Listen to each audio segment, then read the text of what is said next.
Magandang araw po sa inyo mga idol at sa mga giliw kong tagapakinig. Nagkita-kita po tayo muli. Ako po ang inyong Tito Blair.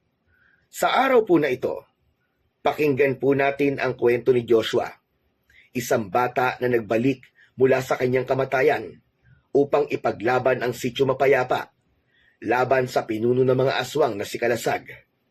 Sa tulong ng isang makapangyarihang gulok at gabay ng kanyang lolo, at ng engkantong si Malik, dadaan siya sa isang matinding pagsubok. Haharapin niya ang kasamaan ni Kalasag at ang buong puwersa nito na banta sa kanilang nayon. Magtagumpay kaya si Joshua sa kanyang misyon kung may duda siyang nararamdaman sa kanyang sariling kakayahan. Ngunit bago po ang lahat mga idol, nais ko pong kunin ang sandaling ito upang magpasalamat po sa inyong lahat sa walang sawa niyo pong pagsuporta sa akin at sa aking YouTube channel na The Voice Addict. Maraming salamat po talaga. Lalo na rin po sa mga keyboard warrior, shoutout po sa inyong lahat. At sa mga hindi pa po nagsasubscribe, subscribe na po sa YouTube channel ko at pakihit na rin po ang notification bell para sa mas marami pang makapigil hiningang kwentong aswang at katatakutan mula sa mundo ng kababalagan. Umpisahan na po natin ang kwento. Hindi na napanindigan ng sityo mapayapa ang pangalan nito dahil sa halos gabi-gabing pag-atake ng mga aswang sa liblib na lugar. Lahat ng tao ay may takot at pangamba na baka sila na ang susunod na maging biktima ng mga aswang na pinamumunuan ni Kalasag. Isa sa mga residente ng sityo mapayapa ay si Joshua, isang 12 taong gulang na batang masipag, mabait, ngunit matatakutin. Kasama niyang naninirahan sa isang maliit na kubo ang kanyang lolo Berto na ama ng kanyang namayapang ina. Sa likod ng kubo ay naroon ang taniman nila ng mga mais. Ang pagtatanim ng mais ang ikinabubuhay nilang maglolo. Isang umaga, hawak ni Joshua ang isang maliit na timba habang sinasalinan yun ni Lolo Berto ng tubig mula sa balon. Joshua, iho! Dalin mo na nga ito sa mga talim sa likod. Tignan mo yung mga mais at baka kailangan ng diligan. Lolo, parang may narinig po kasi ako sa maisan kagabi. Parang may ahas po. Ay, Jasky kang bata ka. Hangin lang yung narinig mo.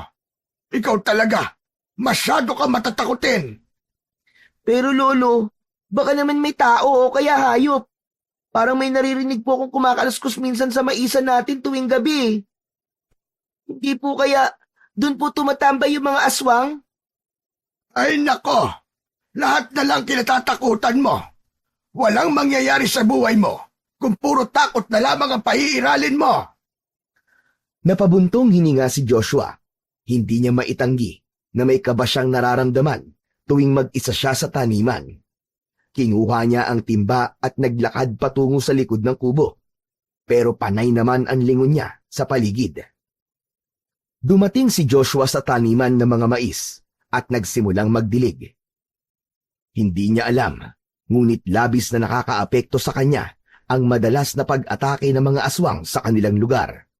Nang dahil doon, halos lahat ng bagay ay kinatatakutan niya na. Kahit ang totoo, ay wala naman talaga siyang dapat na ikatakot. Nagsimula ng dumilim sa sityo mapayapa. Kapag ganong oras, ay mas lalong nabubuhay ang takot ni Joshua. Dahil alam niya na may posibilidad ang pag-atake ng mga aswang sa kanilang lugar. Sa labas ng kubo, ay abala si Lolo Berto sa pag-iikot habang may hawak na supot ng asin. Sinabuyan nito ng asin ang paligid ng kanilang munting tahanan.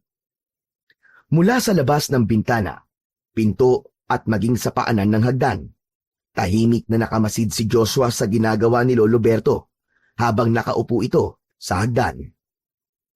Lolo, totoo po bang epektibo yung pagsasaboy ng asin para hindi makalapit ang mga aswang sa bahay natin?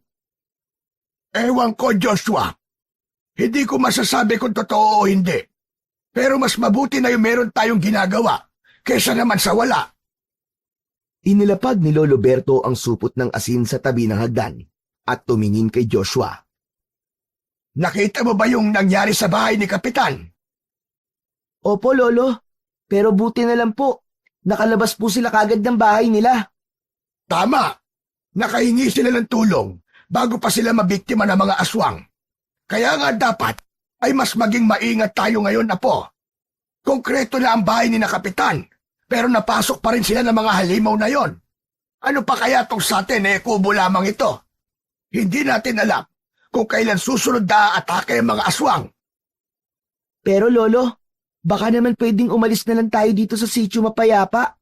Maghanap na lang po tayo ng ibang lugar na mas ligtas po dito. Imposible ang sinasabi mo, Apo.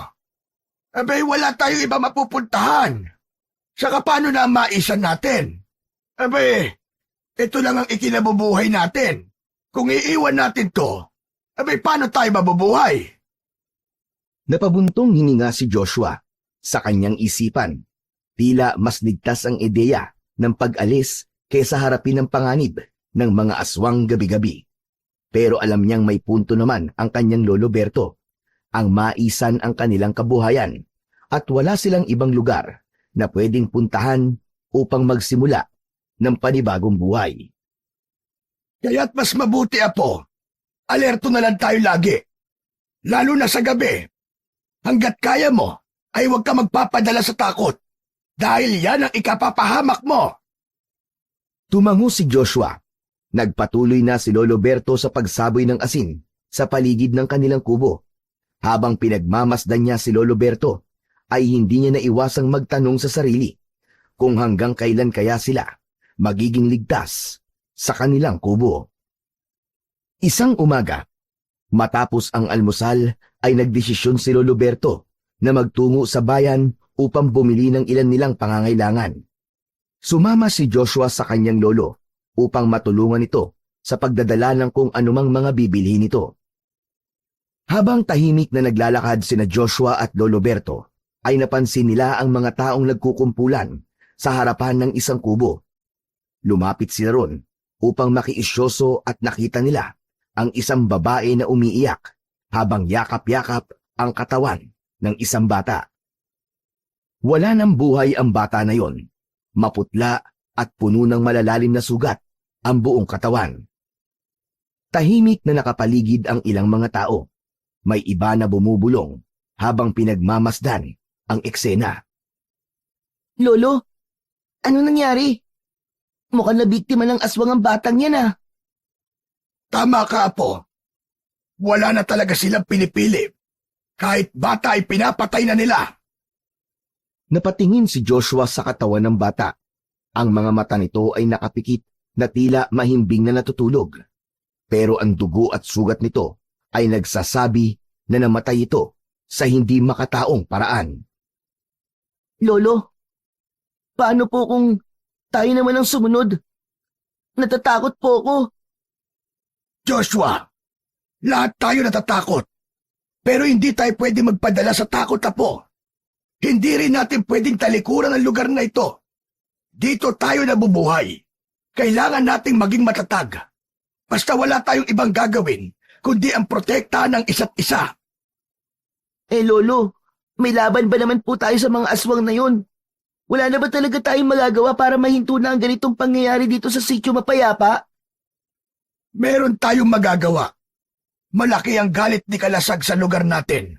Dahil pinatay noon ng mga tao ang buong pamilya niya nang malaman ng mga tao na aswang si Nakalasag.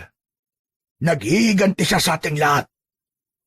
Sana po, Lolo, dumating yung araw na wala nang mangyari na ganito.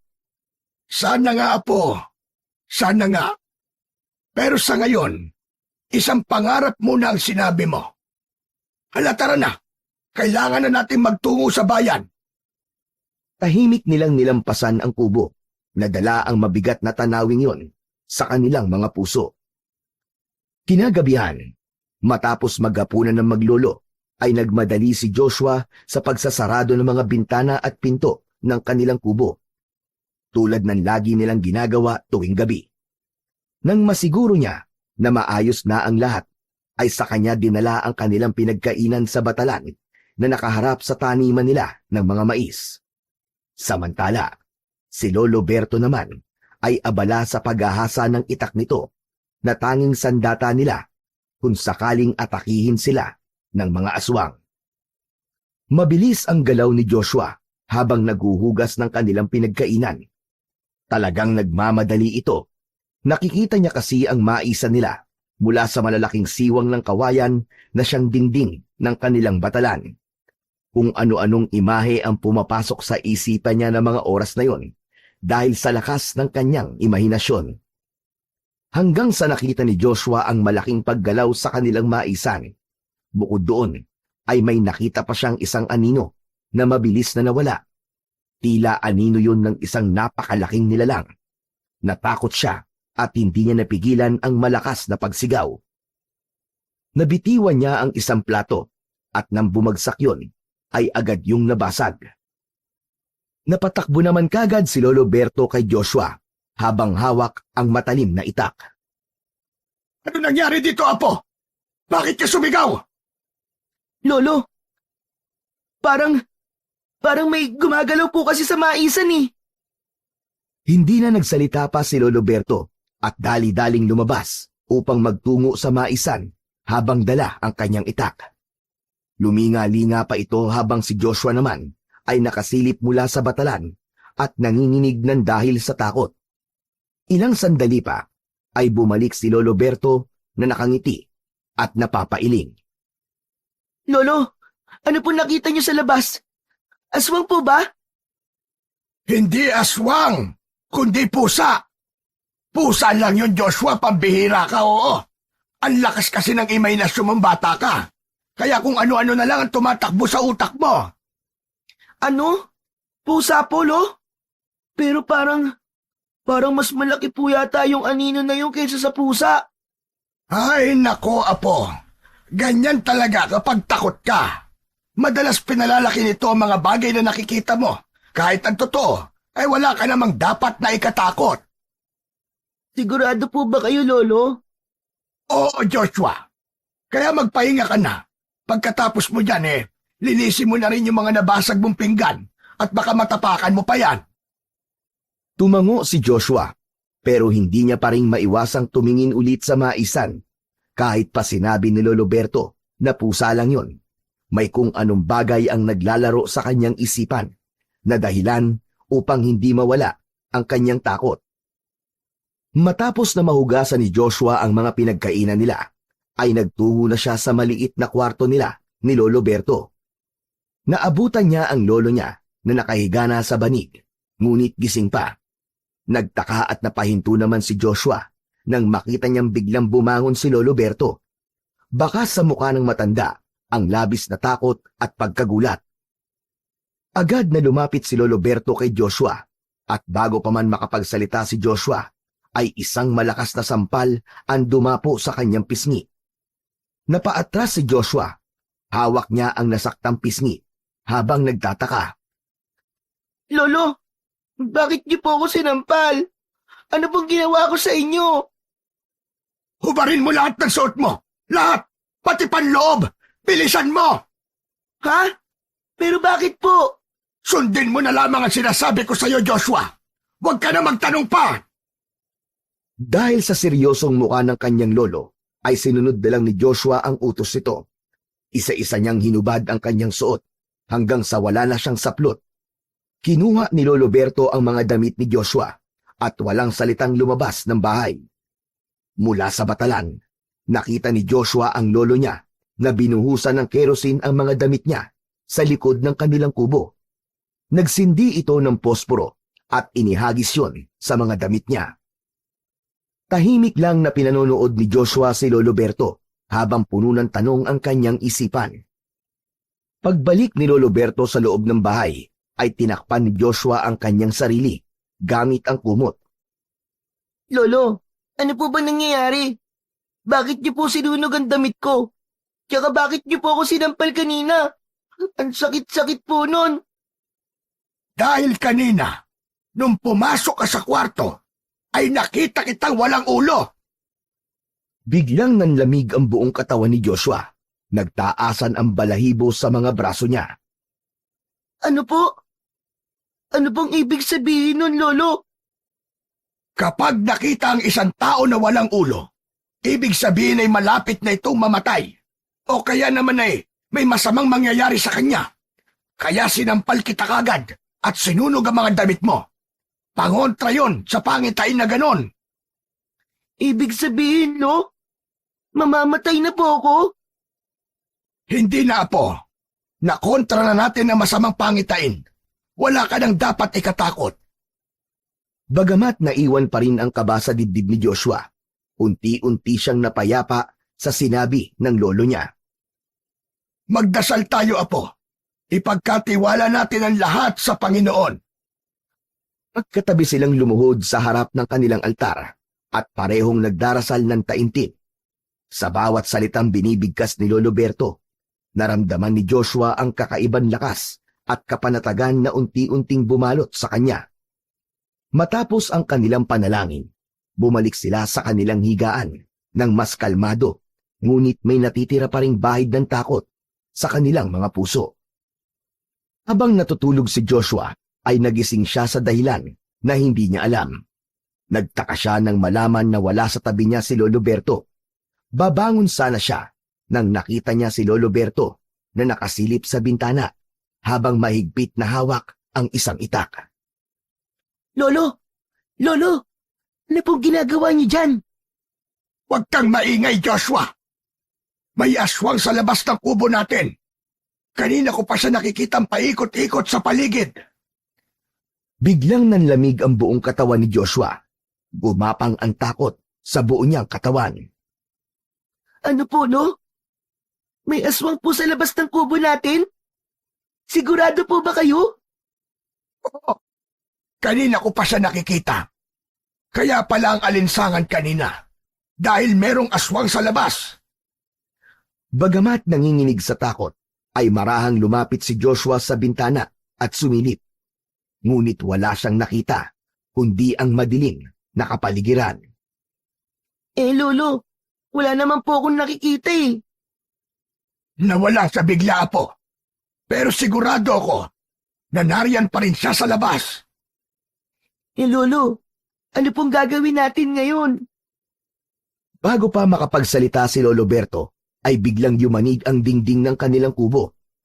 Nagulat sina Joshua nang masira ang isang bahagi ng dingding at pumasok ang isang nilalang na may mahahabang kuko, matatalim na ngipin at nakakakilabot na pulang mga mata. Hindi makapaniwala si Joshua na pinasok sila ng isang aswang. Joshua! Tumakas ka na! Bilisan mo! Ako nang bahala sa aswang na ito! Ngunit sa halip na tumakas, ay nanatiling nakatayo si Joshua. Nanlalamig siya at nakatulala sa sobrang takot. Agad na humakbang si Lolo Berto upang harapin ang aswang. Itinaas nito ang hawak na itak. Huwag kang lalapit sa aming demonyo ka! Talagang tatagpasin ko ang ulo mo! Inundayan ng malalakas na hampas ng itak ni Lolo Berto ang aswang. Ngunit napakabilis ng nilalang. Naiwasan nito ang bawat atake ni Lolo Berto at ang mga kuko nito ay halos umabot sa braso ni Lolo Berto. Joshua! Sinabi na tumakbo ka na! Humingi ka ng tulong sa kapitbahay natin! Pero Lolo, ayoko pong iwanan ka! Huwag ka na makipagtalo, Apo! Humingi ka na ng tulong! Bilisan mo! Kahit ayaw iwanan ni Joshua ang kanyang Lolo Berto, ay napilitan siyang sundin ito. Mabilis na tumakbo si Joshua palabas ng kubo, habang si Lolo Berto naman ay nakikipagtanggali sa aswang. Ngunit hindi pa man nakakalayo si Joshua, ay muli niyang narinig ang malakas na sigaw ng kanyang lolo. Joshua, bilisan mo, Apo! Tumakbo ka ng mabilis! Nakasunod sa iyo ang aswang! Halos manghina na si Joshua sa takot. Nang paglingon niya, ay nakasunod nga sa kanya ang halimaw. Ngunit walang laban ang bilis niya sa bilis ng aswang dahil naabutan siya nito. Tumalon ng aswang at napunta ito sa harapan ng bata.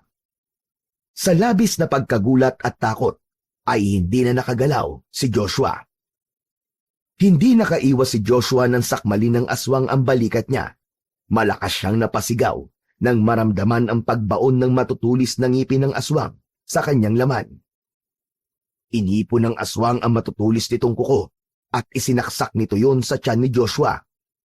Namilipit si Joshua sa sakit at bumagsak sa lupa habang hawak ang malalim na sugat sa kanyang tiyan na patuloy ang pag-agos ng dugo. Habang nakahandusay si Joshua sa lupa, nakita niya ang aswang na nakatayo sa paanan niya. Ang matatalim nitong ngipin ay tila handa nang lumapa sa kanya. Ngunit bago pa makasunggab ulit ang halimaw, isang malakas na sigaw ang narinig niya. Hayop kang aswang ka! Layuan mo ang apo ko! Biglang sumugod si Lolo Berto.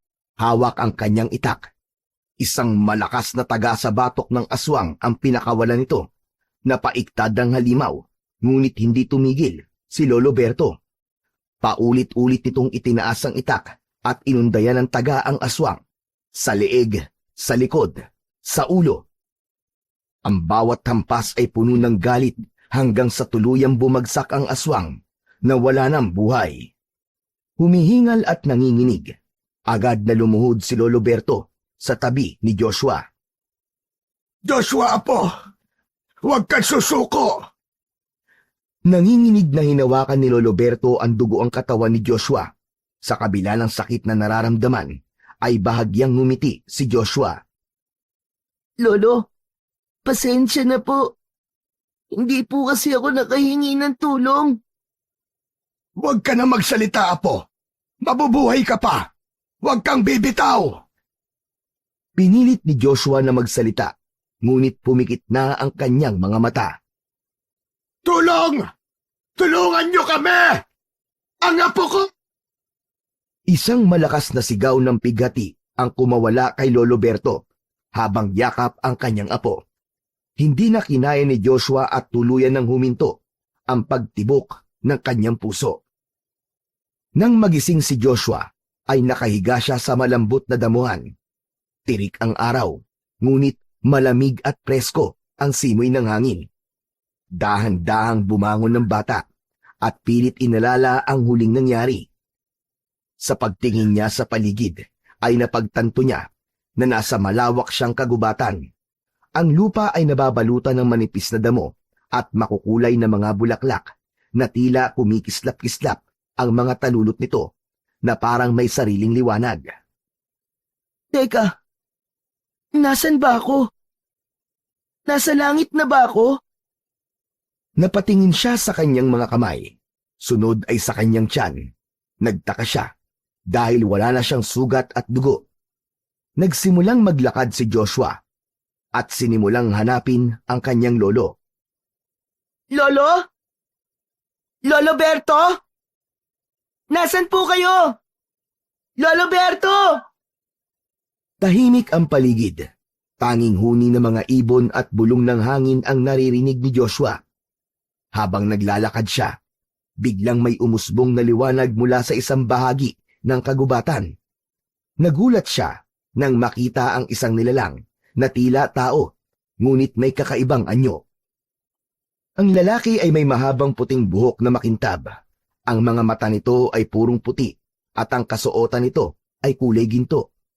Nakangiti ito kay Joshua habang naglalakad palapit sa kanya. Napaatras si Joshua ng pagkakataong yon habang bakas ang takot sa kanyang muka. Huwag kang matakot, iho. Hindi kita sasaktan. Sino ka? Nasaan si Lolo Berto? Anong ginagawa ko rito? Anong lugar to? Ako si Malik at isa akong engkanto. Wala kang dapat ikatakot. Naririto ka sa aming mundo. Pero, paano ako napunta rito? Ang huli kong naaalala ay inatake ako ng aswang at namatay ako. Tama ka, Joshua. Ikaw nga ay inatake ng aswang. Sa mundo ng mga tao, patay ka na. Hindi! Buhay pa ako! Hindi to totoo! Panaginip lang ang lahat ng ito! Panaginip lang to! Joshua, makinig ka sa akin. Kaluluwa mo lamang ang naririto. Ngunit may pagkakataon kang bumalik sa inyong mundo. Talaga po? Pero paano? Kailangan ko na pong bumalik sa sitio mapayapa dahil sigurado po ako na nag-aalala na po si Lolo Berto sa akin. Hindi ka kagad makakabalik sa mundo mo. May dapat ka munang gawin na dapat ay mapagtagumpayan mo.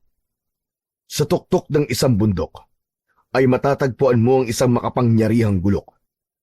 Kailangan mong kunin yon. Kapag nagawa mo, makakabalik ka na sa mundo ng mga tao. Itinuro ni Malik ang malayong bundok na sobrang taas. Napalunok si Joshua. Naguluhan siya sa mga sinabi ni Malik. Bakit kailangan ko pang kunin ng gulok na yon? Hindi ba isa kang engkanto? Sigurado ako na meron kang kapangyarihan para maibalik kagad ako sa katawan ko. Hindi lahat ay kaya kong gawin. Ang gulok na yon ay susi sa pagbabalik mo. Ngunit Joshua, ang landas patungo roon ay puno ng pagsubok. Kailangan mo magpakatatag at maging matapang. Hindi mo dapat pairalin dito ang takot mo. Bakit ako? Bakit kailangan kong gawin to? Dahil ikaw ang itinakdang gagawa nito. Ito ang dahilan kung bakit naririto ka. Paano po kung hindi ko kayanin? Matatakotin pa naman po ako. Lumapit si Malik at inilagay ang kamay sa balikat ni Joshua. Matapang ka, Joshua. Matapang ka. Paniwalaan mo lang ang sarili mo. Tumingala si Joshua sa engkanto at napansin niya ang liwanag sa mga mata nito. Kahit takot, ay may kaunti siyang determinasyon na gawin ang sinabi ni Malik upang makabalik na siya sa sitio mapayapa. Joshua, may dahilan kung bakit naririto ka sa mundong ito. Hindi aksidente ang lahat ng ito. Ano po bang ibig niyong sabihin? Bakit ako? Sa dinami-dami ng sinabi mo, hindi ko pa rin maintindihan kung bakit ako napili niyo na kumuha sa makapangyarihang gulok na yon. Nasa tiyang ka pa lang ng nanay mo, ay nakatakda na itong mangyari. Walang sino man na makapagbibigay sa kanila ng kasagutan sa kanilang hiling. Kaya't isang araw, lumapit sila sa akin. Humiling sila sa akin na biyayaan sila ng anak. At tinupad ko ang hiling nila. Ngunit tulad ng lahat ng biyayang galing sa mundo ng engkanto, may kapalit yon. Ang batang isisilang ng iyong ina ay itatakdang tapusin ang kasamaan ni Kalasag. Ano naman ang koneksyon na makapangyarihang gulok kay Kalasag? Ang makapangyarihang gulok na nasa tuktok ng bundok, ang tanging sandata na makakatalo kay Kalasag. Ngunit hindi maaaring basta na lang makuha ang gulok. Kailangan mong patunayan na ikaw ang nararapat na magmay-ari nito sa pamamagitan ng mga pagsubok na kakaharapin mo bago mo makuha ang makapangyarihang gulok. Kaya ba ako pinatay ng aswang? Ay dahil alam na ni Kalasag na ako ang itinakdang tumapos sa kanya? At sino ka, Joshua? Isa sa mga alagad ni Kalasag ang pumatay sa iyo. Alam ni Kalasag na ikaw ang itinakda upang pabagsakin siya. Kaya't sinubukang kanyang patayin bago ka maging handa at bago mapunta sa iyo ang makapangyarihang gulok na yon. Ngunit hindi ako papayag na magtagumpay si Kalasag. Kaya dinala ko rito ang iyong kaluluwa upang simulan mo ng bigyan ng katuparan ang nakatakda para sa iyo. Pero, Kuya Malik, bata pa lang po ako. Paano ko po magagawa ang lahat ng sinabi niyo sa akin? Ayokong gawin yung sinasabi niyo. Hindi ko po kaya yun. Joshua, hindi ikaw ang pipili ng tadhana, kundi ang tadhana ang pumili sa iyo. Alam kong natatakot ka, ngunit ito ang tandaan mo. Ang tunay na katapangan ay ang pagharap sa takot para sa mga mahal mo sa buhay at sa ikabubuti ng mas nakararami. Pumikit si Joshua at inalala si Lolo Berto. Napuno ng init ang kanyang puso sa kabila ng takot. Naisip niya na kung hindi niya kukunin ang makapangyarihang gulok, ay hindi niya na makakasama pa ang kanyang lolo. Sige na nga. Gagawin ko na. Kailangan ko pang mabuhay. Kailangan makabalik ako kay Lolo Berto. Ngumiti si Malik at ang mukha nito ay napuno ng pag-asa. Mabuti kung ganon. Tutulungan kita sa iyong paglalakbay. Ngunit tandaan mo, ang tagumpay ay nakasalalay sa iyong sariling lakas at determinasyon. Ano ang kailangan kong gawin? Sundan mo ako. Magsisimula na tayo sa paglalakbay patungo sa tuktok ng bundok. At dun mo matatagpuan ang gulok na tatapos sa kasamaan ni Kalasag. Nagsimulang maglakad si Malik at sinundan ito ni Joshua. Sa kabila ng kanyang kaba at takot, ay buo na ang kanyang desisyon. Gagawin niya ang lahat upang bumalik sa piling ng kanyang lolo at tapusin ang kasamaan ni Kalasag sa sitio mapayapa. Makalipas ang ilang oras na walang pahingang paglalakad nila Joshua at Malik, ay nagsimula ng dumilim ang kapaligiran.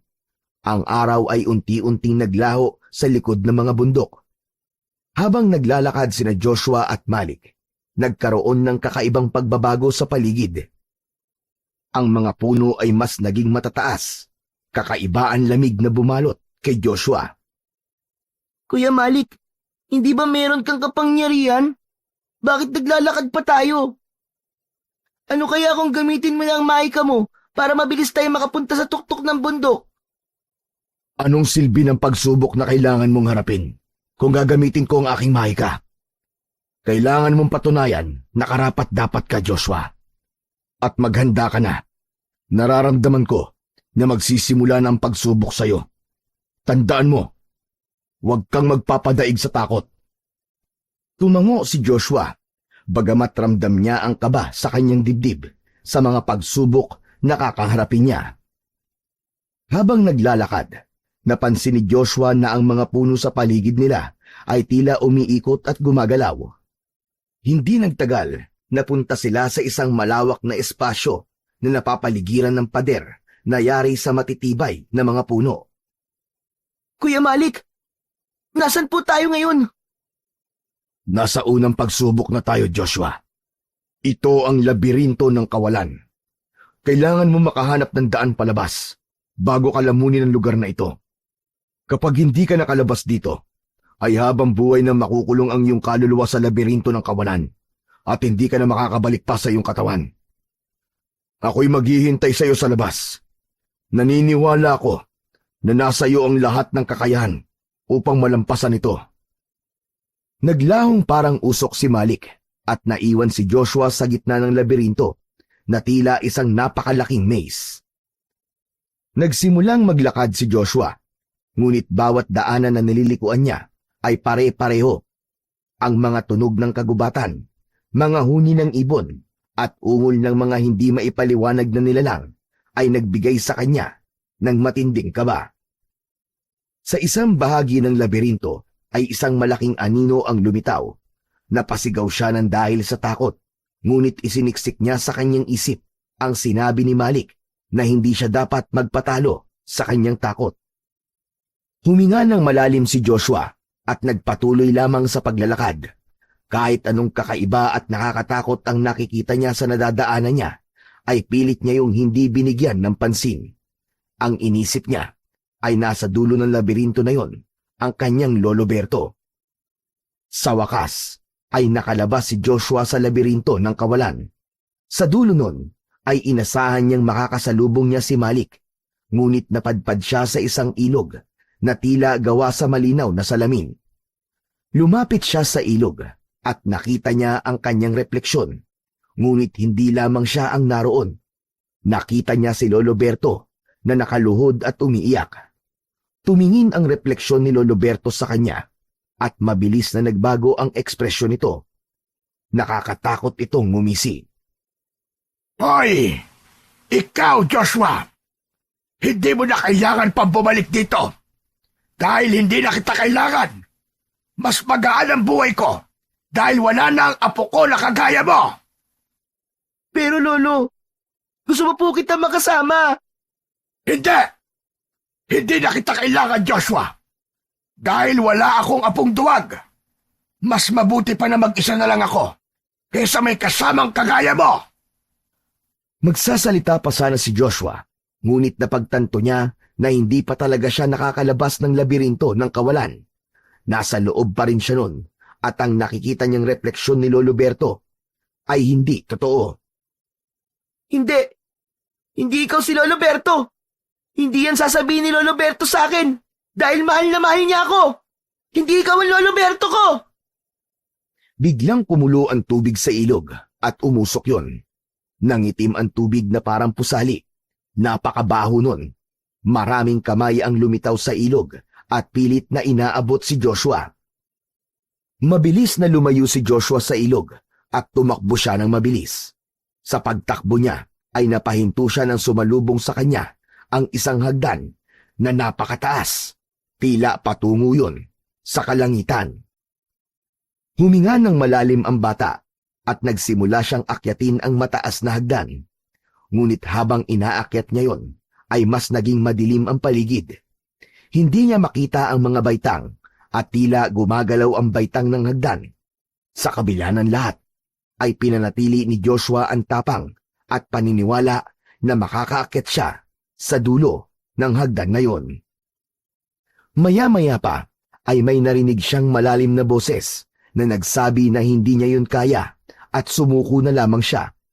Paulit-ulit ang pagbulong at nanuot yun sa loob ng kanyang tenga. Hindi! Tumigil ka!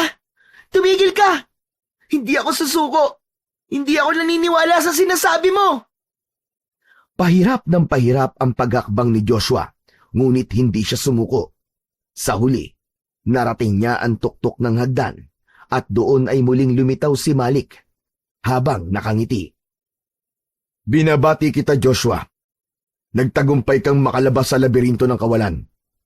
Ngayon, nalalapit ka na sa makapangyarihang gulok. Maraming salamat, Kuya Malik. Hindi ko akalain na makakalabas pa ako sa lugar na yun. Ilang saglit pa, naglakad silang muli at sa isip ni Joshua ay buo na ang kanyang desisyon. Ano man ang mangyari, ay hinding-hindi siya bibitaw at susuko. Habang naglalakad, ay napansin ni Joshua ang biglang pagbabago sa paligid. Ang kagubatan ay naglaho at sila'y napadpad sa isang malawak na espasyo na napapalibutan ng napakataas na mga salamin. Bawat salamin ay nagtataglay ng kakaibang refleksyon. Minsan ay ang sarili ni Joshua ang nakikita niya at minsan ay ang mga anino na hindi niya maipaliwanag. Kuya Malik, ano na naman to? Ito ang salamin ng panlilinlang. Sa likod ng mga salamin na ito ay ang susi upang makarating sa kinalalagyan ng makapangyarihang bulok. Ngunit mag-ingat ka, Joshua. Ang bawat salamin ay maaaring magdala sa iyo sa patibong. Kung ganun, Kuya Malik, anong nararapat kong gawin? Hanapin mo ang salamin na magiging daan para makalabas ka sa lugar na ito. Ngunit tandaan mo, sadyang mapaglaro ang lugar na ito. Paglalaroan ng lugar na ito ang iyong isipan. Kaya huwag ka magpapadala sa hindi totoo. Si Joshua ay tumingin-tingin sa paligid. Ang bawat salamin ay tila may kakaibang enerhiya. Sa unang salamin, nakita niya ang sarili niyang nakangiti, ngunit may pulang mga mata. Joshua, anong ginagawa mo rito? Bumalik ka na! Wala kang laban kay Kalasag! Wala kang laban sa kanya! Agad niyang iniwasan ang salamin na yon. Lumapit siya sa ikalawang salamin. Doon, nakita niya si Lolo Berto na duguan at umiiyak. Joshua, itigil mo na ang iyong kahibangan. Kahit makuha mo makapangyarihang gulok, ay walang-wala ka pa ring labang kay Kalasag. Duwag ka! Duwag ka! Duwag ka! Hindi ikaw si Lolo Berto! Hindi ikaw ang lolo ko! Kilala ko ang lolo ko at hindi niya sasabihin sa akin ang mga ganyang salita. Biglang naglaho ang imahe at ang salamin ay biglang nabasag. Sa ikatlong salamin, nakita ni Joshua ang kanyang sarili, ngunit mas matanda ang anyo niya roon. Matipuno siya dito at nakasuot ng ginintuang baluti. Hawak nito ang makapangyarihang gulok na akala mo ay isa siyang magiting na mandirigma. Kikita mo ba kung gaano ako kalakas, Joshua? Maaari ka maging ganito kagaya ko. Basta't talikuran mo lamang si Malik at sumama ka sa akin. Bibigyan kita ng lakas upang talunin si Kalasag nang hindi na kailangan ng anumang pagsubok. Natukso si Joshua, ngunit napansin niya ang isang detalye. Ang refleksyon ay walang anino sa sahig. Dumampot si Joshua ng bato at ipinukpok yun sa salamin. Nabasag ang salamin at ang mga piraso nun ay kumalat sa lupa. Hanggang sa natagpuan ni Joshua ang isang salamin na tila ordinaryo. Nang tumingin siya roon, ay nakita niya ang kanyang sarili. Walang labis, walang kulang. Ako mismo ang nasa harap ko. Ako ang nasa refleksyon ng salamin. Nilapitan niya ito at dinampi ang kanyang kamay. Biglang nagliwanag ang buong paligid at ang lahat ng salamin na nasa paligid ay sabay-sabay na nabasag. Lumitaw si Malik sa harapan ni Joshua. Nagtagumpay ka, Joshua. Napili mo ang iyong tunay na sarili. Pagkatapos ng pagsubok sa salamin ng panlilinlang, ay narating na nila ang tuktok ng bundok. Meron doong isang altar kung saan naroon ang isang matalim na gulok at ang kaluban nito. Joshua, nariyan ang gulok. Ngunit tandaan mo, sa oras na hawakan mo ito, ay kailangan mong tanggapin ng responsibilidad na kaakibat nito. Lumapit si Joshua at tinitigan ng gulok. Ang gulok ay kumikislap sa ilalim ng liwanag ng buwan na parang may malakas na enerhiyang nakabalot dito. Tumingin si Joshua kay Malik na tahimik na nakamasid. Joshua, oras na. Hawakan mo na ang gulok. Ngunit itong tandaan mo, hindi ito basta-bastang sandata. Ang bawat bahagi nito ay may kasaysayan, at bawat may hawak nito ay nagdadala ng bigat ng responsibilidad na kaakibat ng kapangyarihan nito. Huminga ng malalim si Joshua. Gamit ang kamay, ay pinunasan niya ang pawis sa kanyang noo at unti-unti niyang inilapit ang kanyang kamay sa gulok. Nang lumapat ang kanyang kamay sa hawakan nito, ay naramdaman niya ang malamig ngunit mabigat na enerhiya na dumaloy sa kanyang katawan. Isang napakalakas na puwersa ang bumalot kay Joshua. Ang kanyang paligid ay biglang nagdilim at pakiramdam niya ay hinihigop siya ng gulok. Naramdaman niya ang pagkalas ng kanyang katawan mula sa realidad at para siyang lumulutang sa kawalan. Kuya Malik, ano nangyayari sa akin? Walang sagot si Malik. Biglang naramdaman ni Joshua ang napakainit na enerhiya na bumalot sa kanyang buong katawan. Parang apoy na dumaloy sa kanyang dugo. Napasigaw siya sa sakit, ngunit hindi siya bumitaw sa gulok. May kakaibang lakas na pumuno sa kanya. Mas bumilis ang tibok ng kanyang puso. Tila nabuhay ang bawat parte ng kanyang katawan. Maya-maya pa ay natumba si Joshua sa lupa. Habol niya ang kanyang paghinga. Hawak pa rin niya ang gulok ng mga sandaling yon. Ngunit ito ay tila bahagi na ng kanyang katawan. Nagtagumpay ka, Joshua. Tinanggap ka ng gulok. At ngayon, ikaw na ang bagong tagapangalaga ng kapangyarihan nito. Kuya Malik, pakiramdam ko, parang may pumasok sa katawan ko. Ang espiritu ng gulok ang sumanib sa iyo. Ngayon, ang lakas nito ay iyong lakas na rin. Gamitin mo ito sa kabutihan. Tumayo si Joshua. Pakiramdam niya ay ibang-iba na siya kumpara sa dating si Joshua. Habang hawak niya ang makapangyarihang gulok, ay ramdam niya ang lakas na nananalaytay sa kanyang katawan. Ngunit makalipas lamang ang ilang sandali, ay biglang lumitaw ang isang napakalaking ipo-ipo sa kanyang harapan. Hinigop ng ipo-ipo si Joshua at nagpaikot-ikot siya sa loob nun. Malakas siyang sumigaw, ngunit tila kinain ng malakas na hangin ang kanyang tinig, hanggang sa naging magaan ang kanyang pakiramdam at nakatulog na siya. Unti-unting nagising si Joshua at sa pagbukas ng kanyang mga mata, ay napansin niyang nasa loob siya ng isang makipot na espasyo. Ang amoy ng kahoy ay sumiksik sa kanyang ilong. Hanggang sa napagtanto niyang nasa loob siya ng isang kabaong. Mabilis niyang itinulak ang takip nun. Sa isang iglap ay bumukas ang kabaong. Mabilis na bumangon si Joshua mula sa kabaong ngayon. Nakita niya si Lolo Berto at ang mga kapitbahay nila na nasa unahan ng kabaong. Lahat ay nakanganga habang nakatingin sa kanya. May mga kandila, bulaklak, at larawan niya sa tabi.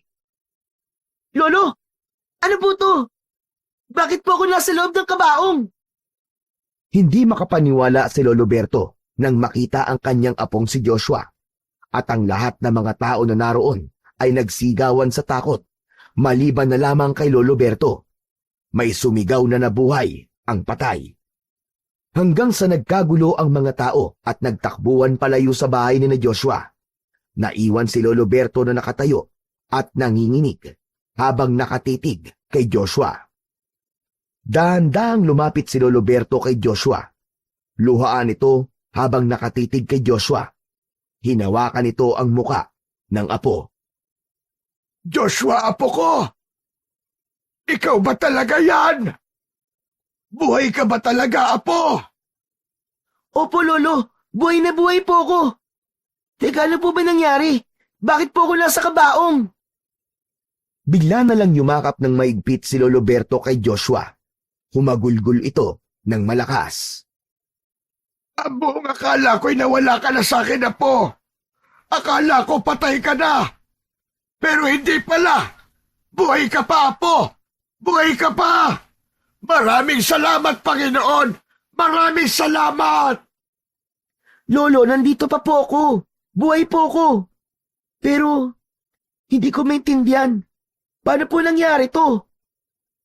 Habang magkayakap sila, bumalik kay Joshua ang mga alaala ng ipo-ipo, ang mundo ng mga engkanto at ang pagsubok para makuha niya ang gulok. Napatingin siya sa kanyang kamay at nakita niyang hawak pa rin niya ang makapangyarihang gulok na nasa kaluban nito. Hinila ni Lolo Berto si Joshua mula sa loob ng kabaong. Nanginginig pa rin ang matanda nang dahil sa matinding emosyon. Pinaupo nito si Joshua sa isang bangko sa tabi ng lampara, saka mabilis na kumuha ng isang baso ng tubig mula sa mesa. Apo, inumin mo muna ito. Mukhang pagod na pagod ka. Kinuha ni Joshua ang baso at uminom. Ramdam niya ang lamig ng tubig na dumaloy sa kanyang lalamunan. Mabuti na lang talaga. Mabuti na lang at hindi kita ipinaimbalsa mo. Parang may bumubulong sa akin nun na huwag galawin ang iyong katawan. Diyos ko, Joshua! Akala ko talaga'y wala ka na. Akala ko'y mabubuhay na ako nang wala ka. Biglang napatingin si Lolo Berto sa hawak ni Joshua na gulok at kaluban nito. Ay, Joshua! Ano ba yung hawak mo? Saan mo yan nakuha? Lolo, ito po ang makapangyarihang gulok na sinasabi ni Malik. Ito ang tanging sandata na makakapigil po sa kasamaan ni Kalasag. Anong makapangyarihang bulok ang sinasabi mo? At sino ang Malik na sinasabi mo? Lolo, nang inatake po ako ng aswang, akala ko po katapusan ko na. Pero nang magising po ko, nasa mundo po ako ng mga engkanto. Doon ko po nakilala si Kuya Malik. Siya po ang engkantong tumulong sa akin para makuha ang gulok na ito. Teka, sandali lang, apo. Hindi ko maintindihan eh. Paano ka napunta sa mundo ng mga engkanto? Ganito po kasi yun, Lo. Sabi po ni Malik, humiling daw sina mama at papa noon na magkaanak. Tinupad po yun ni Malik. Pero ang kapalit ay ang magiging anak nila ang siyang nakatakdang tapusin ng kasamaan ni Kalasag. At ako po ang itinakdang gumawa nun, Lolo. Ibig mong sabihin, ikaw ang pinili para tapusin ang halimaw na si Kalasag? Natumbok niyo po, Lo. Kaya ginawa ni Kalasag ang lahat para patayin po ako. Pero hindi po siya nagtagumpay. Dumaan po ako sa napakaraming pagsubok sa mundo ng mga engkanto bago ko po nakuha ang gulok na ito. At ngayon po, hawak ko na ang tanging sandata laban sa kanya. Napailing-iling si Lolo Berto habang bakas sa muka ang matinding pag-aalala. Joshua, apo, hindi ko kayang isipin na ikaw ang haharap sa isang napakalaking panganib. Apo, may bata ka pa. Ako na lamang ang lalaban sa kanya. Lolo, alam ko po natatakot ka para sa akin. Pero hindi na po ako ang batang kilala niyo dati. Natuto po ako maging matapang dahil sa mga pagsubok na pinagdaanan ko. At ito po ang dahilan kung bakit nabuhay po ako ulit. Lo, hindi ko po maaaring talikuran ang nakatadhana sa akin. Tumulo ang luha ni Lolo Berto at tumango ito. Naiintindihan ko na. Kung yan talaga ang mission mo, Apo, wala akong magagawa kundi suportahan ka. Pero ipangako mo sa akin, ipangako mo na hindi ka basta susuko at walang mangyayari sa iyong masama. Pangako po, Lo. Gagawin ko po ang lahat para tapusin si Kalasag. Para bumalik na po sa normal ang lahat dito sa Sitio Mapayapa. Nagkatitigan sila. Alam ni Joshua na ang laban niya kay Kalasag ay malapit na. Ngunit sa sandaling yun, umusbong lalo ang tapang ni Joshua sa walang hanggang suporta ng kanyang lolo. Kinabukasan, nagising si Joshua at Lolo Berto sa maingay na kaguluhan sa labas ng kanilang bahay. Dinig nila ang paulit-ulit na pagtawag ng mga tao sa pangalan ni Joshua. Naguguluhan na nagkatinginan ang maglolo. Lolo, bakit po ang daming tao sa labas? Mukhang kumalat na ang balita tungkol sa muli mong pagkabuhay, Joshua. Ano pong gagawin natin, Lo? Hindi natin sasabihin sa kanila ang totoo. Baka kung ano pa ang isipin nila sa'yo kapag nalaman nila na isang engkanto ang tumulong sa'yo. Tumayo si Lolo Berto at sumilip sa maliit na bintana. Nakita nito ang mga tao sa labas na may bitbit na mga bulaklak, prutas at kahit anong bagay na parang alay. Diyos ko, Apo, napakadami nila. Hindi na nagawang pigilan ni na Joshua at Lolo Berto ang mga tao at pwersahan ng binuksan ng mga ito ang pinto ng kanilang kubo. May ilan na pumasok at inalayan ng kung ano-anong bagay si Joshua. Karamihan ay mga pagkain, gaya ng prutas at mga gulay. May ilan pang may dalang panyo at lumapit kay Joshua. Pinunasan ng mga ito ang katawan ni Joshua gamit ang panyo at pagkatapos nun, ay idinampi ng mga yun ang panyo sa katawan ng mga ito. Hindi santo ang Apo ko para gawin nyo yan. Hindi niyo po kailangan na gawin yan. Normal na tao lang po ako kagaya niyo. Pero parang walang nakinig sa sinabi ni na Joshua. May ilan pa nga nagsimulang lumuhod sa harap niya at nagdasal. Napaatras na si Joshua ng sandaling yun. Teka, sandali lang po. Huwag po kayong lumuhod sa harap ko. Hindi po ako santo. Tao lang po ako kagaya niyo. Wala po akong espesyal na kapangyarihan. Tama na! Tama na yan, mga kababayan! Pabayaan niyo muna ang Apo ko. Ginugulo niyo ang isip niya. Walang espesyal na nangyari o himala kung bakit nabuhay ang aking Apo. Inakala ko lang na patay siya. Kahit ang totoo buhay pa pala siya. Kaya't nakikiusap ako sa inyo. Kailangan niya magpahinga. Sige na. Magsiuwi na kayo. Nakikiusap ako sa inyo. Isa-isang nag-alisa ng mga tao. Nang wala na ang mga yun, ay agad na isinarado ni Lolo Berto ang kanilang pinto. Lolo, hindi ko alam na ganito po ang mangyayari. Mahirap talagang ipaliwanag sa kanila ang totoo. Sa ngayon, hayaan na lang muna natin. Pero hindi po tama ang iniisip nila. Hindi po ako isang santo. Alam ko, Apo. Pero mas mabuti nang hindi natin palalain pa ang gulo. Hayaan na lang muna natin sila sa gusto nilang isipin. Sa ngayon, huwag ka na munang lalabas ng kubo, ha? Pahupain muna natin ang mga pangyayari. Tahimik na nag-usap ang maglolo, ngunit batid nilang pareho na hindi yun ang huling beses na haharapin nila ang ganoong sitwasyon. Kaya sinunod muna ni Joshua ang sinabi ng kanyang lolo na manatili muna siya sa kanilang kubo. Tahimik ang gabi na yon sa Sitio Mapayapa. Sa loob ng kubo ni na Joshua, payapa siyang natutulog, ngunit bigla siyang nakaramdam ng kakaibang presensya. Sa kanyang panaginip, unti-unting lumitaw si Malik na nakatayo sa gitna ng malawak na kagubatan. Joshua, kailangan mo nang kumilos. Ngayong gabi, aatake ang mga aswang sa Sitio Mapayapa. Kuya Malik, paano ako lalaban? Hindi ko pa alam kung paano gamitin ang gulok na ito. Hindi mo kailangan matutong gumamit niyan, Joshua.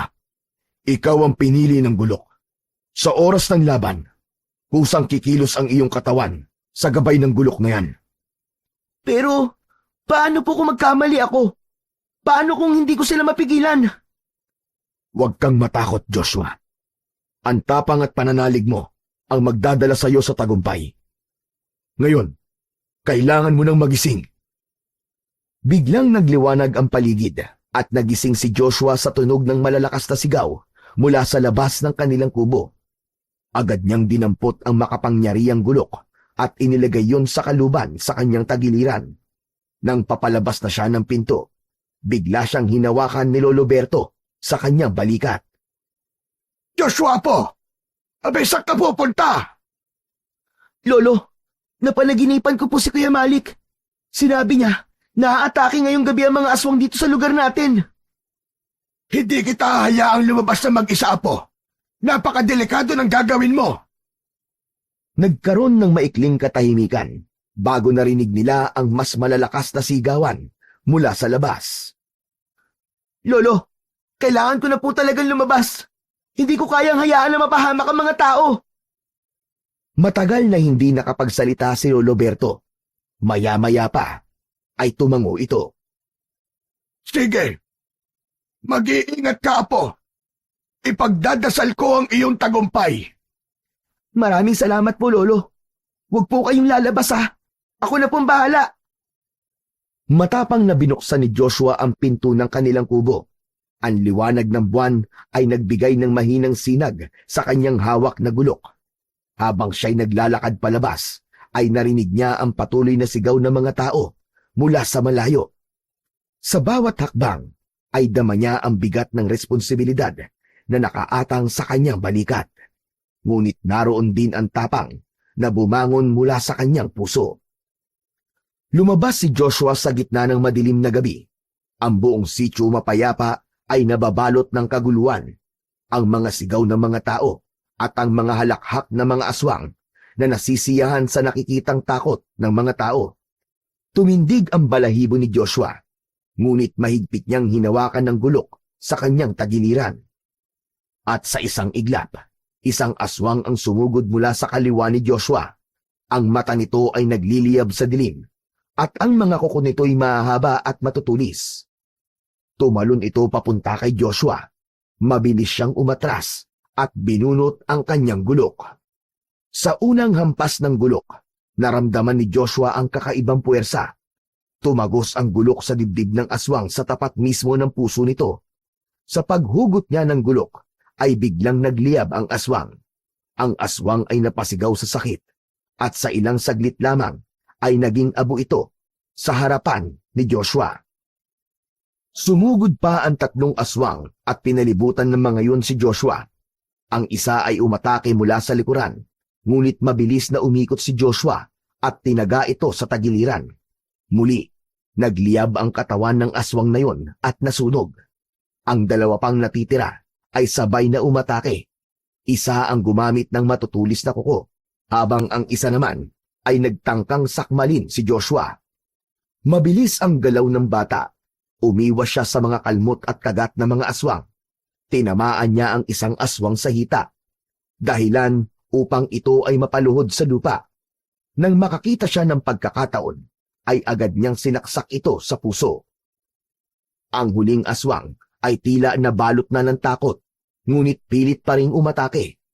Tumalon ito at sinubukang sakmalin si Joshua, ngunit mabilis na nakaiwas ang bata. At inatake niya ang aswang gamit ang gulok upang putulin ang mga kamay nito. Napasigaw ang aswang bago ito bumagsak sa lupa. Tinapos ni Joshua ang laban sa isang mabilis na saksak sa puso nito. At gaya ng ibang mga aswang, ay nagliyab ito at naging abo. Napansin ni Joshua ang natitirang grupo ng mga aswang na tumakbo palayo at bumalik sa madilim na parte ng sitio mapayapa. Ramdam niya ang takot ng mga ito sa kanya. Sige, ganyan nga! Bumalik na kayo sa pinanggalingan nyo! Hindi na kayo makakapaminsala pa dito! At sabihin nyo kay Kalasag, sa susunod, ay gusto kong siya na ang haharap sa akin! Makapangyarihang gulok ay nagbigay kay Joshua ng kakaibang lakas at tapang na hindi niya inaasahan. Habang hawak niya yon, ay naramdaman niya ang init ng determinasyon sa kanyang katawan. Sa wakas, naglaho na ang mga aswang at iniwan si Joshua na nakatayo sa gitna ng sityo mapayapa habang hawak ang gulok na tila kumikislap pa sa liwanag ng buwan. Ang paligid ay tahimik na muli at ang sityo mapayapa ay ligtas kahit pansamantala lamang. Nang sumunod na araw, maaga pa lang ay muling narinig ni Joshua at Lolo Berto ang mga tao sa labas ng kanilang kubo. Sa pagsilip nila sa bintana ay hindi na sila nagtaka sa dami ng tao na nasa labas nila. Mukhang nandito sila, Apo, dahil nakita nila ang ginawa mo kagabi. Paano po natin ipapaliwanag sa kanila ang lahat, Lolo?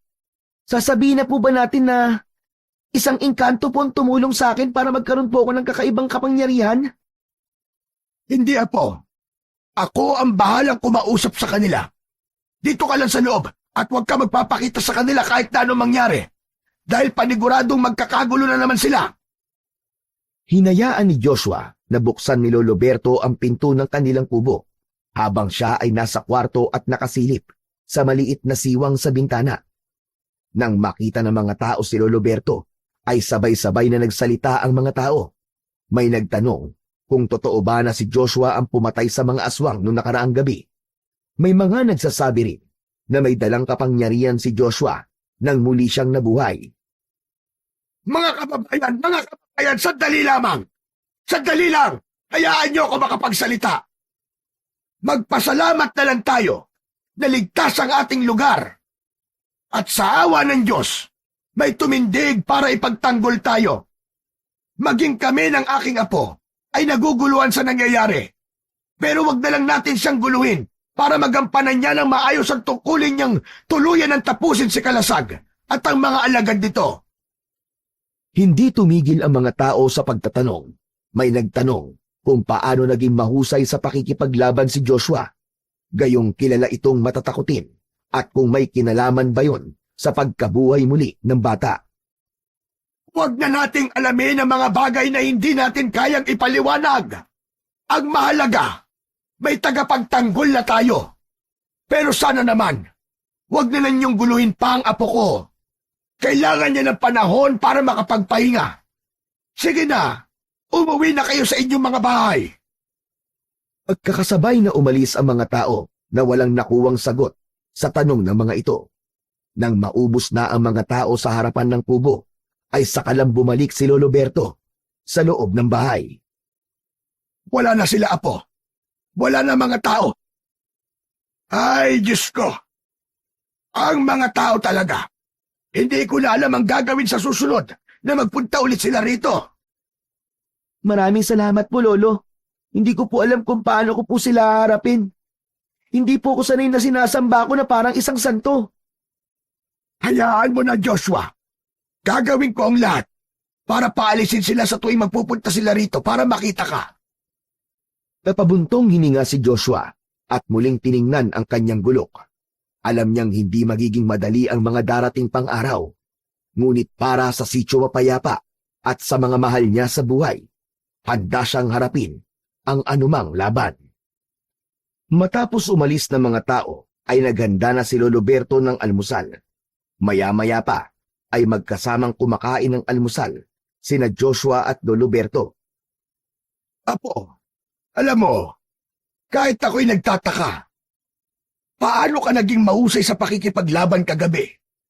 Abay parang ibang tao ka na. Nawala na sa paningin ko yung apo ko na sobrang matatakutin. Tumigil si Joshua sa pagsubo at mataman niyang tiningnan ang gulok na nakapatong sa mesa malapit sa kanila. Ginagabayan po kasi ako ng gulok ko, Lo. Parang siya po nagpapagalaw sa katawan ko kung ano po ang dapat kong gawin. At sa tuwing hawak ko po makapangyari ang gulok, ay parang may lakas po na dumadaloy sa katawan ko. Para po akong ibang tao. Nawawala po ang takot ko at nagiging matapang po ako. Kung totoo man ang sinasabi mo, Apo, mas lalo ako natatakot. Sigurado akong alam na ni Kalasag ang pagbabalik mo. Hindi siya basta-basta titigil hanggat hindi kanya napapatay. Alam ko po yun, Lo. Pero wala na po akong magagawa. Hindi naman po natin pwedeng hayaan na lang siya at ang mga alagad niya na magasik ng lagim dito sa sitio mapayapa. Pero Joshua, iba si Kalasag. Ang mga aswang na nakalaban mo kagabi, mahihina lang ang mga yon kumpara sa kanya. Siya ang pinakamatinding uri ng aswang. At kung sakaling harapin mo siya, natatakot ako na baka hindi sapat ang kapangyarihan ng gulok upang matalo mo siya. Lo, huwag po kayong mag-alala. Hindi ko po alam kung bakit ako ang pinili ng gulok na ito. Pero naniniwala akong may dahilan. Simula po na mapunta sa akin ng gulok, ay nangako po ako sa sarili ko na hindi ko hayaang magpatuloy ang kasamaan ni Kalasag. Kapag nakaharap ko po siya, tatapusin ko na po ang kasamaan niya. Sana nga'y gabayan ka ng Panginoon na po. Lahat ng dasal ko ay para sa iyong kaligtasan. Ngumiti si Joshua at muling bumalik sa pagkain. Alam niyang mahirap ang misyon na kailangan niyang mapagtagumpayan, pero hindi siya maaaring tumigil hanggat hindi niya napuputol ang kasamaan ni Kalasag na nagbibigay ng takot sa buong sitio mapayapa. Isang gabi, habang mahimbing na natutulog si Joshua, ay muli siyang dinalaw ng isang kakaibang panaginip. Natagpuan niya ang kanyang sarili sa gitna ng isang malawak na kabundukan, habang ang buwan ay bilog na bilog. Sa harap niya ay biglang lumitaw si Malik na may mapayapang ngiti sa muka. Magandang gabi sa iyo, Joshua. Napahanga mo ako sa husay na ipinakita mo sa unang laban mo. Ang tapang mo ay higit pa sa inaasahan ko. Binabati kita. Ipinakita mo kagad na karapat-dapat ka na magmay-ari na makapangyarihang gulok na yan. Maraming salamat po, Kuya Malik. Pero sa totoo lang po, hindi ko rin po alam kung paano ko po nagawa ang lahat ng yon. Ko pong ginagabayan po ako ng gulok at hindi ko namalayan na nagtagumpay po ako. Yan ang kapangyarihan ng gulok na hawak mo, Joshua. Ikaw ang napili nito at ginagabayan ka nito sa bawat takbang mo. Ngunit Joshua, tama ang Lolo Berto mo. Alam na ni Kalasag ang tungkol sa muling pagbabalik mo. Paparating na ang pinakamatinding laban mo. Kung ganun, Kuya Malik, ano po ang dapat kong gawin? Hindi ko po alam kung kaya ko siya.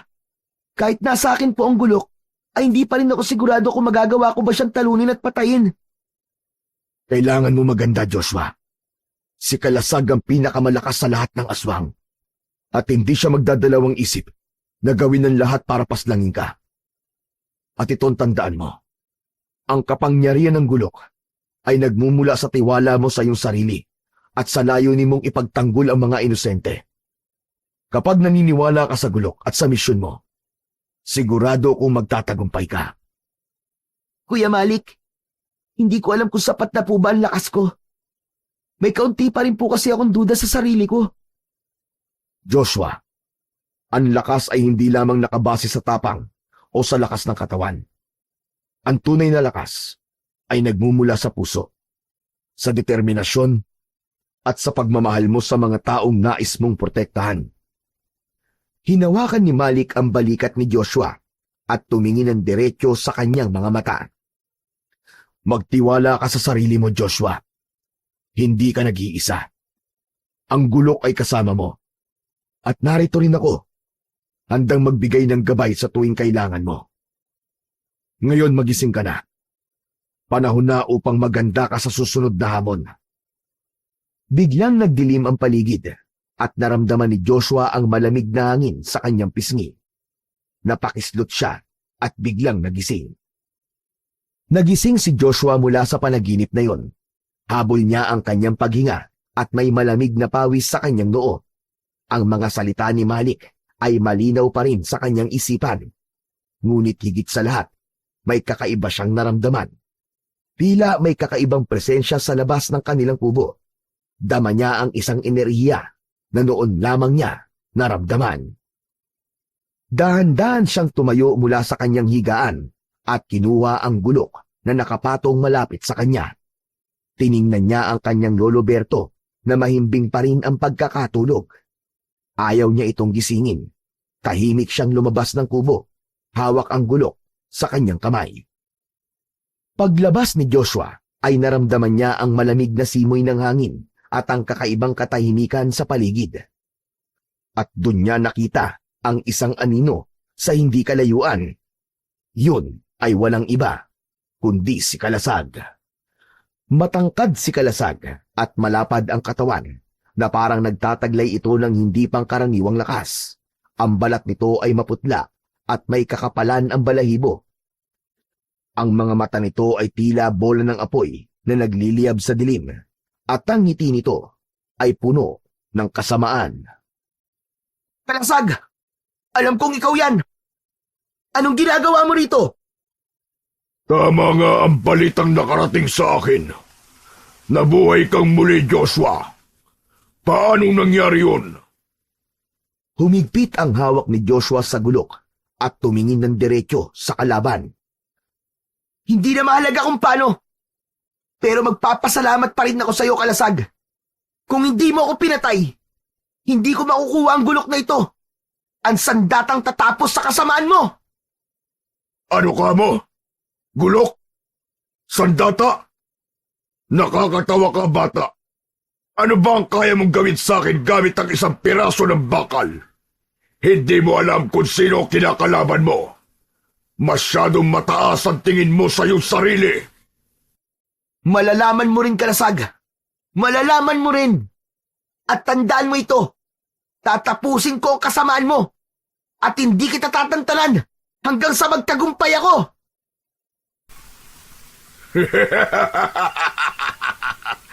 Marami nang sumubok na patayin ako, bata.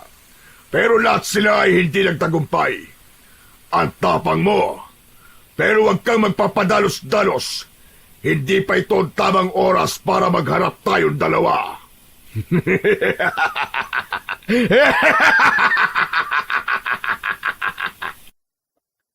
Biglang naglaho si Kalasag. Mistulang nilamon nito ng sarili nitong anino.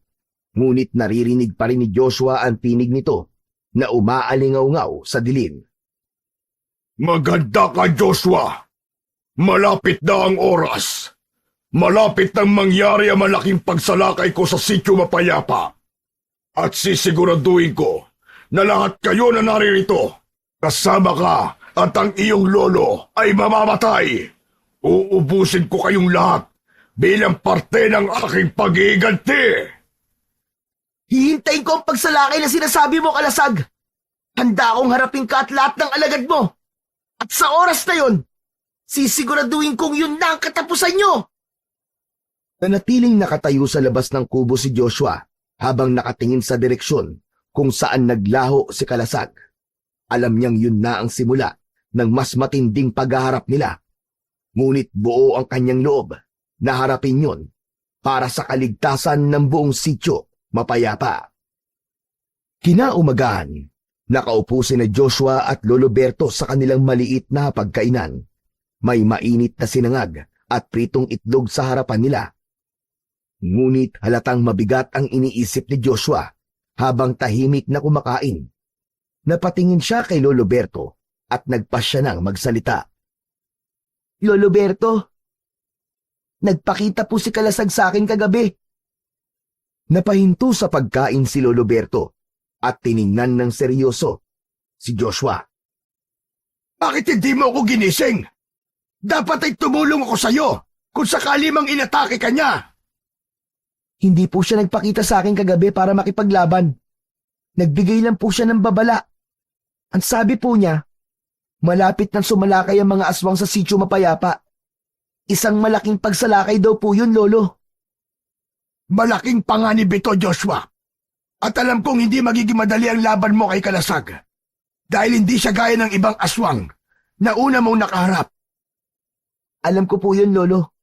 Kaya kailangan ko po maganda. Hindi pa rin kasi ako sigurado kung kaya ko nga ba si Kalasag. Kahit nasa akin po makapangyari ang gulok na to. Hindi mo kailangan gawin ito na mag-isa po. Ibig niyo po bang sabihin ay tutulungan niyo ako makipaglaban kay Kalasag? Hindi po maaari, Lolo. Ayoko po. Masyado na po kayong matanda. Baka kung ano pa po ang mangyari sa inyo. Hindi ako ang tinutukoy ko na makakatulong mo. Kailangan nating kumbinsihin ang mga kalalakihan dito sa Sitio Mapayapa na tumulong sa'yo. Dapat lang silang tumulong dahil ang laban kay Kalasag ay hindi lang para sa ating dalawa, kundi para sa buong Sitio Mapayapa. Pero Lo, kaya po ba natin silang kumbinsihin? Hindi siguro magiging madali na mapapayag natin sila, Joshua. Dahil takot na takot ang mga tao sa aswang, lalo na kay Kalasag. Pero kung makikita nila ang tapang mo, baka sumama sila sa laban. Sana nga po Lo, dahil po hindi ko kaya ito na mag-isa. Kung may ilan po sa kanila na papayag, malaking tulong na po yun. Magtiwala ka, Apo. Ipapakita natin sa kanila na may pag-asa pa ang Sitio Mapayapa. Hindi tayo papayag na magwagi si Kalasag at ang mga alagad niya. Tumango si Joshua. Sa isip niya ay humiling siya na sana ay maraming kalalakihan sa Sitio Mapayapa ang tumulong sa kanya sa pakikipaglaban sa puwersa ni Kalasag. Pagkatapos ng almusal, ay agad na naganda sina Joshua at Loloberto upang magtungo sa bahay ni na Kapitan Marcelo. Ang bahay ng kapitan ay nasa gitna ng Sitio Mapayapa. Tahimik ang lugar habang naglalakad sila. Ngunit dama nila ang tensyon sa hangin. Pagdating nila sa bahay ng kapitan, ay kumatok si Loloberto sa pinto. Ilang sandali pa, ay bumukas na yon. Bumungad sa kanila si Kapitan Marcelo. Isa itong lalaking nasa edad 55. Matipuno pa rin ang pangangatawan at may otoridad ang tindig. Loloberto, Joshua, ano may tutulong ko sa inyo? Halika, pumasok muna kayo. Pumasok sila sa loob at naupo sa mahabang bangko. Diretsyong nagsalita si Joshua nang walang paligoy-ligoy. Kapitan, kailangan ko po ng tulong. Nagpakita po sa akin si Kalasag kagabi. Ang sabi niya po sa akin, malapit na po siyang sumalakay sa lugar natin. Nararamdaman ko po na hindi po siya nagbibiro sa banta niyang yun. Kapitan, kailangan natin magkaisa. Hindi kakayanin ni Joshua na mag-isa ang laban. Kailangan kausapin mo mga kalalakihan dito sa atin para tumulong sa kanya. Sandaling natahimik si Kapitan Marcelo at nag-isip ng malalim. Alam kong mahirap ito. Takot ang mga tao sa pangalan pa lang ni Kalasag. Pero totoo rin na nakita nila ang tapang ni Joshua noong nakaraang gabi. Dahil sa kanya, nagkaroon ng pag-asa ang lahat. Huwag kayong mag-alala at agad kong kakausapin ang mga kalalakihan dito sa ating lugar. Maraming salamat po, Kapitan Marcelo. Alam po namin na makikinig po sila sa inyo. Kaya po ikaw ang kinausap namin. Walang anuman yun, iho. Salamat sa kabayanihan mo. Kung hindi dahil sa'yo, matagal nang nawala ng pag-asa ang sityo natin. Gagawin ko ang lahat para makumbinsi ang mga tao. Pinapangako ko yan sa'yo. Salamat po, Kapitan Marcelo. Hindi ko rin po magagawa ito nang wala ang tulong nyo at ng buong sityo. Simula ngayon, hindi ka nag-iisa, Joshua. Ipaglalaban natin ang Sitio Mapayapa. Napuno ng bagong pag-asa si Joshua at Loloberto. Alam nilang mahaba pa ang laban, pero ang pagkakaisang yon ang magiging unang hakbang tungo sa tagumpay nila, laban kay Kalasag. Pagsapit ng hapon, ay nagtipon ang mga kalalakihan sa Sitio Mapayapa, sa plaza sa tawag ni Kapitan Marcelo. Ang ilan mukhang nag-aalala, ngunit pilit na pinatatatag ang sarili. Nakatayo sa harap si Kapitan Marcelo, habang nasa gilid naman sina Joshua at Loloberto. Mga kapatid, salamat sa inyong pagpunta. May mahalaga tayong pag-uusapan ngayong hapon. Nagpalitan ng tingin ang mga lalaki. Halatang nag-aalangan ng mga ito, ngunit nanatiling nakatitig sa kanilang kapitan. Nakita niyo na ang nangyari noong nakaraang gabi. Ang mga aswang ay muling umatake. Pero nagkaroon tayo ng panibagong pag-asa. Ang batang ito, si Joshua, ay nagpakita ng kakaibang tapang na hindi natin inaasahang lahat. Napatingin ang lahat kay Joshua. Bahagyang napayuko ang bata dahil hindi siya sanay sa ganoong klase ng atensyon. Pero hindi natin maaaring hayaan na mag-isa lang si Joshua sa laban. Lalo na ngayon nagbanta si Kalasag sa isang malaking pagsalakay dito sa ating sityo. Ang tanong ko sa inyo, handa ba tayong ipaglaban ang ating mga pamilya, ang ating tahanan, at ang buong sityo mapayapa? Saglit na katahimikan ang dumaan. Ang ilang mga kalalakihan ay tila natakot. Humakbang si Joshua sa unahan at tumingin siya sa mga kalalakihang nasa kanilang harapan. Alam ko pong natatakot kayo. Ako rin po. Natatakot po ako. Pero natutunan kong hindi masama ang matakot. Ang masama ay kapag hinayaan nating ang takot natin ang magdikta kung paano tayo mabubuhay. Nakatitig si Joshua sa mga kalalakihan habang ang kanyang boses ay puno ng sinseridad. Hindi ko kaya mag-isa ang laban na ito, mga kasama. Kailangan ko po kayo. Kailangan tayo ng pamilya natin. Ang sityo mapayapa, ang tahanan nating lahat. At hindi natin nahayaan na ang kasamaan ni Kalasag ang maghari dito. Nanatiling tahimik ang lahat, ngunit sa pagkakataong yun, ay dama ni Joshua ang unti-unting pag-usbong ng determinasyon sa mga muka ng mga kalalakihan. Tumayo ang isang lalaki, si Mang Cardo, na isa sa mga pinakarespetado sa sityo. Malakas na isinigaw nito na sasama ito sa laban ni Joshua. Ang sigaw na yun ni Mang Cardo ang nagtulak sa ilang kalalakihan para sumigaw at sabihin na kasama ni Joshua ang mga ito sa magiging laban kay Kalasag. Napuno ng ingay ang plaza. Bawat isa ay nagbigay ng kanilang salita ng pagsuporta kay Joshua. Mas lalong lumakas ang loob ni Joshua sa nakitang pagkakaisa ng mga tao. Maraming salamat po! Maraming salamat po sa inyo! Nangangako po akong poprotektahan ko kayong lahat. Maraming salamat po talaga! Mamayang gabi ay maghahanda na tayo. Walang aswang ang makakatalo sa atin kung sama-sama tayong lalaban! Ang hapon na yon ay nagbigay ng mas malaking pag-asa sa sityo mapayapa. Hindi maitago ni Joshua ang kasiyahan sa kanyang muka habang naluluwang nakatingin sa mga taong nangako na sasamahan siya sa laban kay Kalasag. Simula noon ay gabi-gabi nang nagroronda ang mga kalalakihan sa sityo mapayapa, kasama si Joshua at si Kapitan Marcelo. Wala silang ideya kung kailan sasalakay si Kalasag, kaya naisip nilang gawin yon tuwing tulog na ang karamihan ng mga tao sa kanilang lugar. Isang gabi, habang naghahapunan sina Joshua at Lolo Berto, ay isang malamig na hangin ang bumalot sa loob ng kanilang kubo, hanggang sa unti-unting lumitaw si Malik sa kanilang harapan. Sino ka? Sino ka? Maligno ka! Lolo, wag po kayo matakot. Siya po si Kuya Malik. Hindi po siya isang maligno. Siya yung engkanto na tumulong sa akin para makuha ang makapangyarihang gulok. Ganun ba? Pasensya ka na, ngayon lang kasi ako nakakita ng engkanto. Kuya Malik, anong ginagawa niyo po rito? Narito ako ngayon upang magbigay ng babala, Joshua.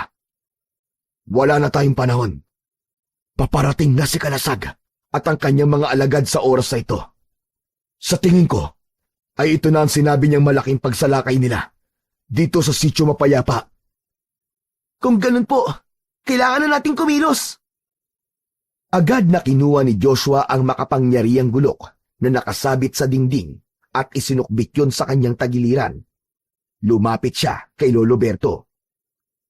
Lolo, kailangan nating alertuin ng mga kalalakihan.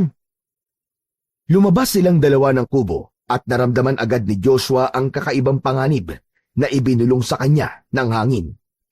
Isa-isang tinungo ni Joshua at Lolo Berto ang mga bahay upang magbigay babala at maghanda sa paparating na pagsalakay ng mga aswang. Sa gitna ng madilim na gabi, ang liwanag ng mga dalang sulo ng mga kalalakihan ng sityo mapayapa ang tanging nagbigay ng liwanag sa paligid. Nagtipon-tipon ang mga kalalakihan sa bukana ng sityo habang nasa unahan si Joshua. Tangan niya ang makapangyarihang gulok. Maya-maya pa ay may malakas na hangin ang dumaan na sinundan ng isang nakakakilabot na halakhak. Mula sa dilim ay lumitaw si Kalasag. Nasa likod nito ang mga aswang na alagad nito. Huminto si Kalasag at ngumisi. Hindi ko inaasahan na magiging handa kayo. Pero kahit na anong gawin nyo, wala kayong laban sa akin. Kalasag! Ngayon na ang katapusan mo! Hindi mo na muling masisira ang kapayapaan ng lugar na ito! Matapang ka, bata. Pero hindi sapat ang tapang mo para tapusin ako. Sa isang iglap, sumugod ang mga alagad ni Kalasag at nagsimula na ang labanan. Ang mga tao ng Sitio Mapayapa ay armado ng mga sibat at itak. Si Joshua, sa kabila ng tensyon, ay nanatiling kalmado. Ginamit niya ang gulok sa unang aswang na sumugod sa kanya. Agad na nagliyab ang katawan ng aswang at nasunog hanggang sa maging abo. Isa pang aswang ang umatake mula sa likod ni Joshua, pero tila kusang gumalaw ang katawan niya at mabilis niya tong nasaksak sa dibdib na agad na nagpatumba rito. Sa gitna ng kaguluhan, naramdaman ni Joshua ang bigat ng presensya ni Kalasag. Nakita niya si Kalasag na papalapit na sa kanya. Huminto ito ilang di pa lang ang layo kay Joshua. Hoy, bata! Hindi ko akalaing ikaw ang magiging malaking balakid ko sa aking pag-iiganti. Ano nga ba ang meron sa'yo? Bakit ka nabuhay muli? Nabuhay ako upang tapusin ang kasamaan mo. At ang gulok na ito ang magsisilbing hustisya para sa mga inosenteng pinatay mo at ng mga alagad mo. Hustisya! Walang hustisya sa mundo ng mga mahihina! Biglang sumugod si Kalasag. Mabilis ang galaw nito. Ang atake nito ay sinalag ni Joshua gamit ang gulok. Ngunit sa lakas ng impact ay napaatras si Joshua. Mabilis ang bawat pag-atake ni Kalasag. Ngunit nagagawa ni Joshua na umiwas at dumipensa. Nagpalitan sina Joshua at Kalasag ng malalakas na pag-atake. Ibinigay ni Joshua ang buong tiwala niya sa kapangyarihan ng gulok. Sa isang iglap, nagawang sugatan ni Joshua ang balikat ni Kalasag. Pero dahil sa malakas si Kalasag kumpara sa mga alagad nito, ay hindi yun naging sapat upang magliyab at maging abo ito. Nagsimula nang gumamit ng kakaibang lakas si Kalasag. Sa bawat galaw nito, ay naramdaman ni Joshua na medyo dehado siya sa laban. Ngunit hindi naman nagpatinag si Joshua. Sa bawat pagsugod ni Kalasag, tumutugon siya ng mabilis at malakas na pag-atake. Sa tulong ng gulok, nagawa niyang masugatan si Kalasag, dahilan upang magalit ito ng husto. Sa kabila ng sugat ni Kalasag, mas lalong bumilis at lumakas ang mga pag-atake nito. Tumilapon si Joshua matapos ang isang malakas na suntok sa kanyang dibdib. Bumagsak siya sa lupa, nahabol ang kanyang hininga. Tumayo si Joshua kahit ramdam ang sakit sa katawan. Tumitig siya ng matiim kay Kalasag. Muling sumugod si Kalasag, ngunit sa pagkakataon na yon ay nagkaroon ng kakaibang liwanag ang gulok ni Joshua. Nagsimula itong maglabas ng enerhiyang tila nagmumula sa kaloob-looban ng gulok. Sa bawat hampas ni Joshua, mas lumalakas ang kanyang mga galaw. At sa huling pagsugod ni Joshua, inilabas niya ang lahat ng kanyang natitirang lakas. Tumalon siya sa ere ng ubod ng taas, habang hawak ang gulok na naglalagablab sa liwanag. Isang malakas na saksak ang ginawa ni Joshua, diretso sa puso ni Kalasag. Napasigaw si Kalasag nang magsimulang magliyab ang katawan nito, hanggang sa tuluyan na itong naging abo.